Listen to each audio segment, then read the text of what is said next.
मुझे डर लग रहा है। ओ नहीं, ओ नहीं। ठीक है, जिमी यहाँ से हिट हुआ था, मैं ये वाला चुनूंगा। तुम हिट होने वाले हो, कितने के बेट लगाते कुछ हो? अच्छा ही होगा। Oh my God! क्या ये नाचो चीज है? कोई मेरी जगह आना चाहेगा? मैं यहीं खड़ा रहूंगा। हाँ, मुझे लगता है कि इस बार डेरियस के ऊपर आएगा। मेरे ख्याल से मैच पर पक्का आएगा। डेरियस के ऊपर ही ओह आएगा। गॉश।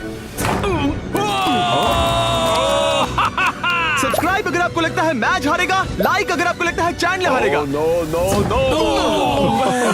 ये अब तक का सबसे खराब था। चैंडलर जीत गया।